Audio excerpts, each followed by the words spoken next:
Hey, it's Jeff Arnold with 4Spot Consulting with another 5-Minute Friday.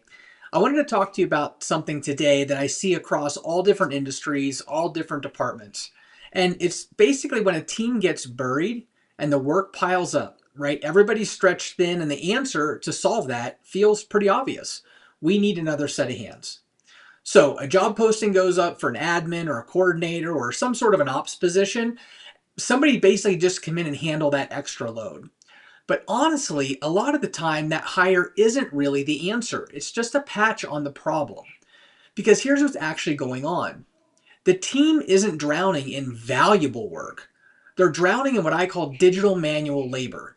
The copying of data from one system to another, updating spreadsheets by hand, chasing people down for approvals over email, and typing the same information into 3 different disconnected systems.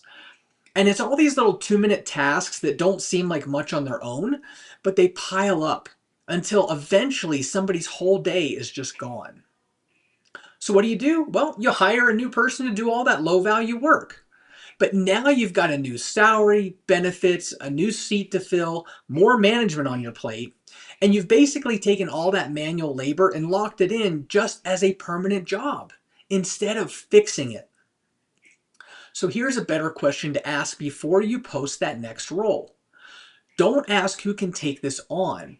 Ask, what is everybody on my team actually spending their time on?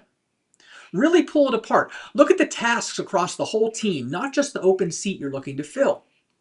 How much of it's real, human, judgment work, the stuff you actually want them to be doing? And how much of it is just moving data around because your systems don't talk to one another? Because here's what happens almost every time you actually stop and look. A big chunk of that workload isn't a job at all. It's a process problem, and processes can be automated. So you connect the systems, you let the data move on its own. You take the manual copying, the re-entry, the chasing, and you get it off everybody's plate. And all of a sudden, the people you already have aren't buried anymore. You've got room to do the work that you actually hired them to do in the first place. You didn't need another admin. You needed your current team to stop doing admin work. And this right here is the part where it gets backwards with AI right now.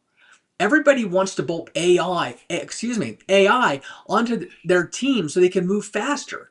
But if your processes are just a mess underneath, AI just speeds up the mess. It's like turning on your GPS and having it route you straight to the wrong address because the map underneath is out of date. You've got to automate first. Clean up how the work actually flows, and then the smart tools have something solid to sit on top of. Now, I want to be clear. This isn't about replacing people. It's actually the opposite. It's about taking the grunt work off of your good people so they can do the work that actually needs a human being. So before your next hire, do the audit. Take a real look at what your team is spending their time on. You might just find that the role you are about to fill is a process you can automate instead. Same work still gets done. You've got one less seat to manage, and you've got a team that finally gets to do the job you hired them to do. So talk to someone before your next hire. You might find out that you actually don't need to make it. So what we have and what we've created is we have a one-sheet audit that I'll post a link to down below that you can go in and you can actually find out exactly what your team is doing and see where you can work on automating. But that's what we do. We work with HR leaders to help them plan and develop and structure their ongoing process so that they can be far more efficient with the people that they have. So if that sounds like something you're interested in, instead of just throwing AI at something, please reach out to me. I would love to work with you. Have a great weekend.